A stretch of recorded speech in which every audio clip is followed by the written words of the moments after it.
नमस्कार, vision IAS के news today के इस अंक में आप सभी का स्वागत है। इस अंक में हम आपके लिए लेकर आए हैं यूपीएससी परीक्षा की दृष्टि से महत्वपूर्ण कुछ अहम खबरें। इस अंक के साथ मैं हूं दिव्या तोमर।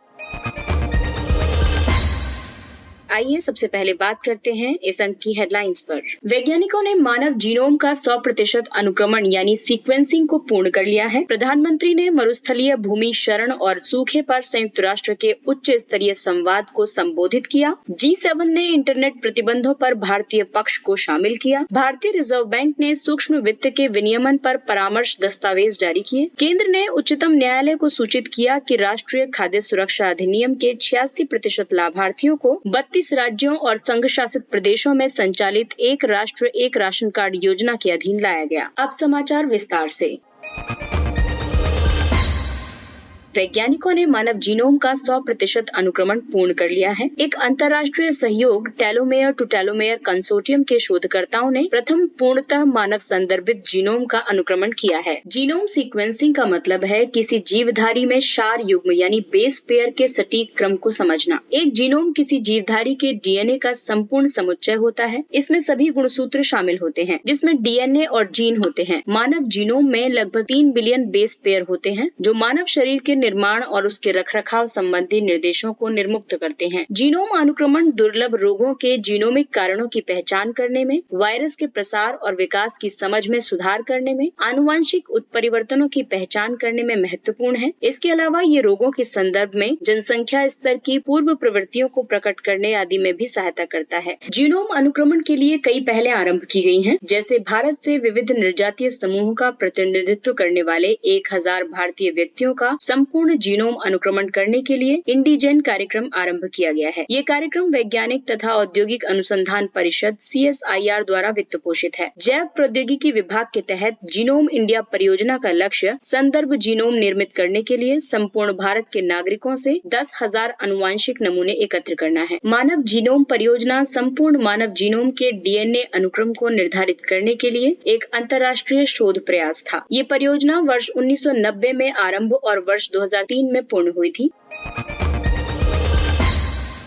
अगली खबर मरुस्थलीकरण से संबंधित है। प्रधानमंत्री ने मरुस्थलीकरण, भूमि क्षरण और सूखे पर संयुक्त राष्ट्र के उच्च स्तरीय संवाद को संबोधित किया। संयुक्त राष्ट्र मरुस्थलीकरण रोकथाम अभिसमय यानी UNCCD के पक्षकारों के सम्मेलन के 14वें सत्र के अध्यक्ष के रूप में संबोधित करते हुए प्रधानमंत्री ने भूमि क्षरण के मुद्दे से निपटने के लिए भारत द्वारा किए गए उपायों को रेखांकित किया है। पिछले 10 वर्षों में लगभग 3 मिलियन हेक्टेयर वन क्षेत्र में वृद्धि हुई है। 2.5 से 3 बिलियन टन कार्बन डाइऑक्साइड के समतुल्य अतिरिक्त कार्बन सिंक प्राप्त करने के लिए क्षरित हो चुकी यानी निम्नीकृत हो चुकी 26 मिलियन हेक्टेयर भूमि का पुनरुद्धार किया जाएगा। ये कार्य वर्ष 2030 तक किया जाएगा। भूमि क्षरण भौतिक, रासायनिक या जैविक कारकों के कारण भूमि की उत्पादकता का अस्थायी या स्थायी निम्नीकरण है। वर्तमान में भारत की लगभग 29% भूमि को निम्नीकृत माना जाता है। विभिन्न रिपोर्ट्स के मुताबिक भारत में भूमि क्षरण के कारण सकल घरेलू उत्पाद के 2.5% के समतुल्य आर्थिक क्षति हुई है। जल एवं पवन द्वारा मृदा अपरदन और वनस्पति आवरण का क्षरण इसके लिए प्रमुख उत्तरदायी कारक है। आइए अब आपको बताते हैं कि भूमि क्षरण की रोकथाम और भूमि के उद्धार के लिए कौन कौन सी पहलें आरंभ की गई हैं। मृदा अपरदन रोकने के लिए मृदा स्वास्थ्य कार्ड योजना संचालित की गई है। बेहतर योजना निर्माण के लिए भारतीय अंतरिक्ष अनुसंधान संगठन द्वारा राष्ट्रीय स्तर पर भूमि क्षरण का मानचित्रण किया जा रहा है। वन और वृक्षों के आवरण में सुधार या वृद्धि को बढ़ावा देने के लिए राष्ट्रीय वनीकरण कार्यक्रम आरंभ किया गया है। आइए बात करते हैं UNCCD के बारे में। इसे वर्ष 1994 में स्थापित किया गया था। ये पर्यावरण और विकास को संधारणीय भूमि प्रबंधन से जोड़ने वाला एकमात्र कानूनी रूप से बाध्यकारी अंतर्राष्ट्रीय समझौता है। ये विशेष रूप से शुष्क, अर्धशुष्क और शुष्क उप आर्द्र क्षेत्रों की निगरानी करता है, जिन्हें शुष्क भूमि के रूप में जाना जाता है। यहाँ कुछ सर्वाधिक सुभेद्य पारिस्थितिक तंत्र और जनसमूह पाए जा सकते हैं। वर्ष 2019 में पक्षकारों के सम्मेलन 14 यानी COP14 के दिल्ली घोषणा को अपनाया गया था। इस घोषणा के अंतर्गत लिंग संवेदनशील परिवर्तनकारी परियोजनाओं के साथ भूमि तक बेहतर पहुंच और प्रबंधन पर ध्यान केंद्रित करना निर्धारित किया गया था। G7 ने इंटरनेट प्रतिबंधों पर भारतीय पक्ष को समायोजित किया। भारत के हस्तक्षेप से G7 राष्ट्रों ने राजनीतिक रूप से प्रेरित इंटरनेट शटडाउन और सुरक्षा संबंधी आवश्यकताओं के बीच अंतर करके अपने ओपन सोसाइटीज स्टेटमेंट को संशोधित किया। G7 विदेश मंत्रियों द्वारा जारी एक पूर्व वक्तव्य में स्पष्ट रूप से इंटरनेट शटडाउन की निंदा करते हुए कहा गया था कि ये अभिव्यक्ति की स्वतंत्रता का उल्लंघन है। भारत ने इस वक्तव्य का विरोध करते हुए तर्क दिया कि इंटरनेट स्वतंत्रता राष्ट्रीय सुरक्षा के अधीन है, क्योंकि कभी-कभी कानून और व्यवस्था बनाए रखने और सांप्रदायिक हिंसा से निपटने के लिए इंटरनेट शटडाउन आवश्यक हो जाता है। ओपन सोसाइटीज स्टेटमेंट पर G7 के सदस्यों और भारत सहित अतिथि देशों द्वारा हस्ताक्षर किए गए थे। ये स्टेटमेंट कई तरह से प्रोत्साहित करता है, जैसे ये ऑनलाइन और ऑफलाइन दोनों स्वरूपों में सभी के लिए मानवाधिकार को प्रोत्साहित करता है। ये मानवाधिकारों की सार्वभौम घोषणा तथा मानवाधिकार संबंधी अन्य प्रावधानों के अनुरूप है। ये किसी भी प्रकार के भेदभाव का विरोध करता है ताकि प्रत्येक व्यक्ति समाज में पूर्णतः और समान रूप से भाग ले सके। लोकतंत्र जिसमें प्रत्येक नागरिक को स्वतंत्र और निष्पक्ष चुनावों में मतदान करने का अधिकार है, साथ ही इसमें सभी को शांतिपूर्वक एकत्रित होने, संगठित होने और संघ बनाने का अधिकार प्राप्त है। डिजिटल समावेशन सहित सभी के लिए सामाजिक समावेशन, एकजुटता और समान अवसर की उपलब्धता, लैंगिक समानता तथा महिलाओं और लड़कियों का राजनीतिक, सामाजिक और आर्थिक सशक्तिकरण, ऑनलाइन और ऑफलाइन दोनों स्वरूपों में अभिव्यक्ति की स्वतंत्रता। अब बात करते हैं भारत में इंटरनेट शटडाउन की। ब्रिटेन स्थित शोध फर्म टॉप 10 VPN की हालिया रिपोर्ट के अनुसार वर्ष 2020 में इंटरनेट शटडाउन से भारत को $2.8 बिलियन की आर्थिक हानि हुई, जो वैश्विक अर्थव्यवस्था के $4 बिलियन की कुल क्षति का 70% है। साथ ही भारत ने किसी भी अन्य देश की तुलना में इंटरनेट तक पहुँच को अधिक बार प्रतिबंधित किया है। ये वर्ष 2020 में लगभग 75 बार हुआ है। इस रिपोर्ट ने कश्मीर में इंटरनेट के उपयोग पर प्रतिबंध को किसी भी लोकतंत्र में सर्वाधिक दीर्घकालिक इंटरनेट शटडाउन के रूप में संबोधित किया है।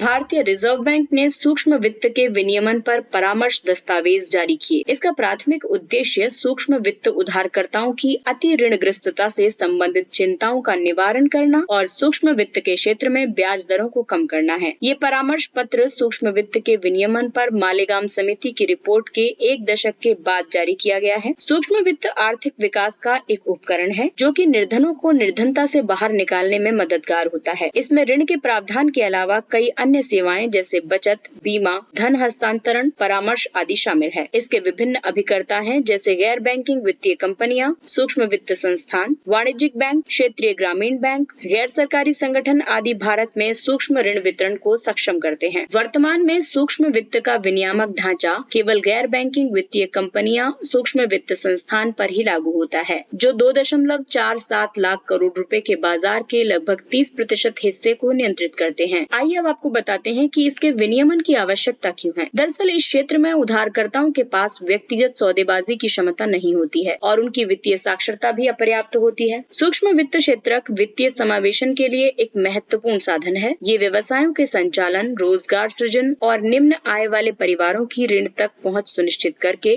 असंगठित क्षेत्र को प्रोत्साहित करते हैं। इसके तहत प्रमुख प्रस्तावों की बात करें तो सभी विनियमित संस्थाओं के लिए सूक्ष्म वित्त ऋण की एक सामान्य परिभाषा होनी चाहिए। MFIs के लिए RBI नियमों के तहत एक सूक्ष्म वित्त उधारकर्ता की वार्षिक घरेलू आय ग्रामीण क्षेत्र में 1.25 लाख रुपए और शहरी या अर्धशहरी क्षेत्रों में 2 लाख रुपए से अधिक नहीं होनी चाहिए। ऋण की मात्रा को परिवार द्वारा लिए गए ऋण के पुनर्भुगतान के आधार पर परिवार की आय के अनुपात में सीमित करना, पूर्व भुगतान पर अर्थदंड का प्रावधान नहीं रखा जाए और इसके अलावा कोलेट्रल की कोई आवश्यकता नहीं हो।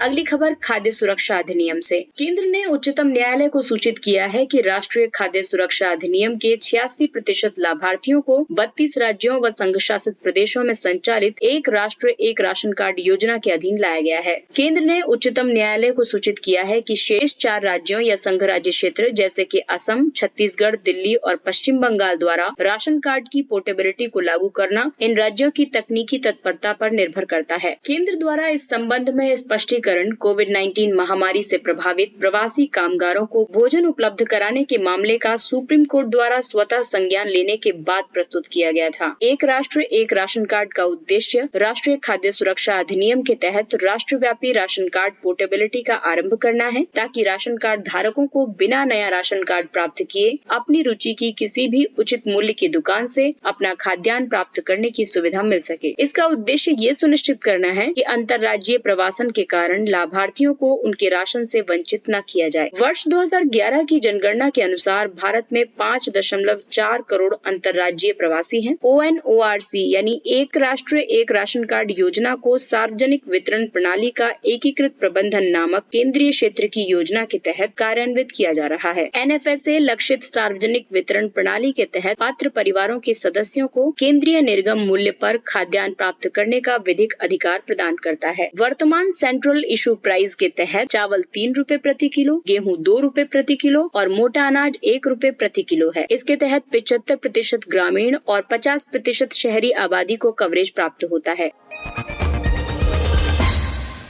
आइए अब नजर डालते हैं कुछ अन्य महत्वपूर्ण सुर्खियों पर। New Atlantic charter. हाल ही में संयुक्त राज्य अमेरिका और ब्रिटेन ने अधिक शांतिपूर्ण और समृद्ध भविष्य के लिए मिलकर कार्य करने के लिए एक नए अटलांटिक चार्टर पर हस्ताक्षर किए। ये लोकतंत्र और खुले समाजों के सिद्धांतों की रक्षा करने, नियम आधारित अंतर्राष्ट्रीय व्यवस्था एवं सतत वैश्विक विकास को बढ़ावा देने, सामूहिक सुरक्षा और अंतर्राष्ट्रीय स्थिरता को बनाए रखने आदि का प्रस्ताव करता है। मूल अटलांटिक चार्टर पर वर्ष 1941 में ब्रिटिश प्रधानमंत्री विंस्टन चर्चिल और अमेरिकी राष्ट्रपति फ्रैंकलिन डी रूजवेल्ट द्वारा हस्ताक्षर किए गए थे। इसमें द्वितीय विश्व युद्ध के बाद विश्व के लिए कुछ साझे लक्ष्य निर्धारित किए गए थे।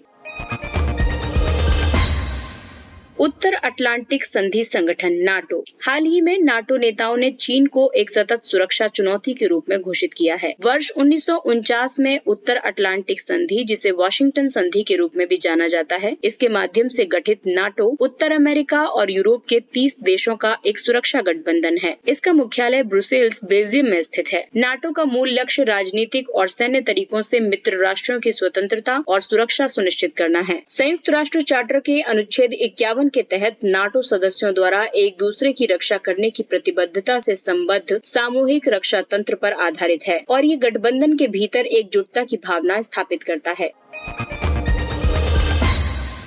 प्रधानमंत्री भारतीय जन औषधि केंद्र। सरकार ने मार्च 2024 तक प्रधानमंत्री भारतीय जन औषधि केंद्र की संख्या में 10,000 केंद्रों तक की वृद्धि करने का लक्ष्य निर्धारित किया है। प्रधानमंत्री भारतीय जन औषधि परियोजना के तहत स्थापित किए गए हैं। प्रधानमंत्री भारतीय जन औषधि परियोजना औषध विभाग द्वारा कम कीमतों पर गुणवत्तापूर्ण जेनेरिक दवाएं उपलब्ध करवाकर स्वास्थ्य देखभाल बजट को कम करने के लिए आरंभ की गई है। प्रधानमंत्री भारतीय जन औषधि परियोजना के अंतर्गत देश के सभी जिले शामिल हैं। इनके तहत पात्र संस्थाओं में शामिल हैं राज्य सरकारें या कोई अन्य संगठन या प्रतिष्ठित गैर सरकारी संगठन, ट्रस्ट, निजी अस्पताल, धर्मार्थ संस्थान आदि।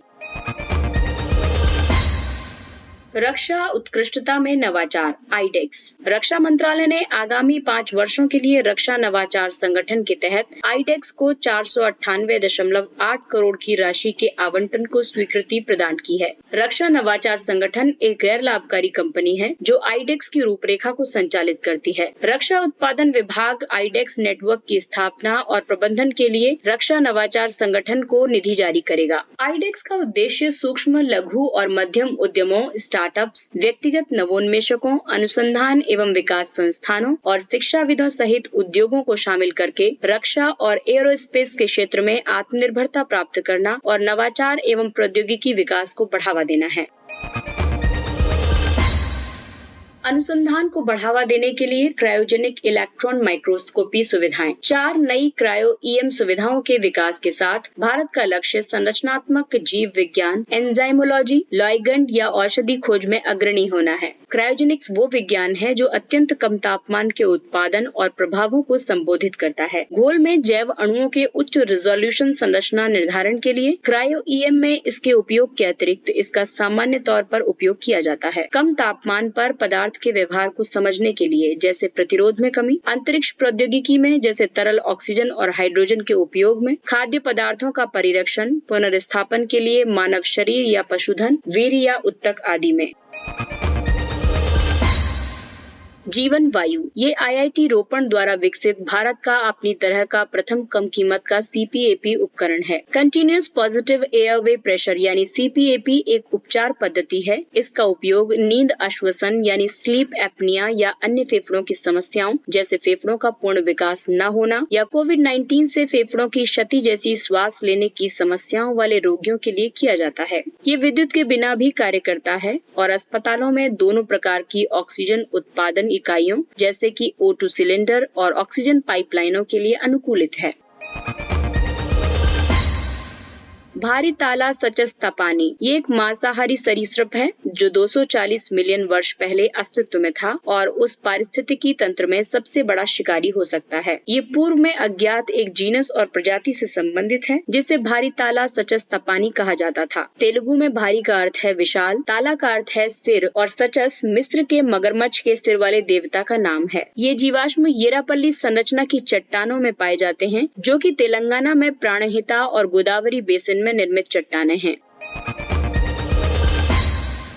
रज पर्व, हाल ही में प्रधानमंत्री ने रज पर्व के अवसर पर ओडिशा के लोगों को बधाई दी। रज पर्व या मिथुन संक्रांति ओडिशा में नारीत्व का जश्न मनाने वाला 3 दिवसीय त्योहार है। ऐसा माना जाता है कि इस अवधि के दौरान धरती माता को मासिक धर्म होता है और वो मानसून के आगमन के साथ भविष्य की कृषि गतिविधियों के लिए स्वयं को तैयार करती हैं। लोग देवी भूदेवी की पूजा करते हैं जो भगवान जगन्नाथ की पत्नी है। महिलाओं को घर के कार्य से अवकाश प्रदान किया जाता है और रज पर्व के दौरान लोग धरती पर नंगे पांव चलने से परहेज करते हैं। इसके साथ ही ये अंक समाप्त होता है। अगले अंक में फिर मुलाकात होगी कुछ अन्य महत्वपूर्ण खबरों के साथ। तब तक अपना ख्याल रखिए और 18 वर्ष से अधिक के सभी लोग कोविड के दोनों टीके लगवाएं। इसके अलावा कोविड नियमों का पालन करें, मास्क पहनिए, 2 गज की सुरक्षित दूरी बनाए रखें और हाथ और मुंह साफ रखें। इसके साथ ही विजन IAS की पूरी टीम को दीजिए इजाजत। नमस्कार।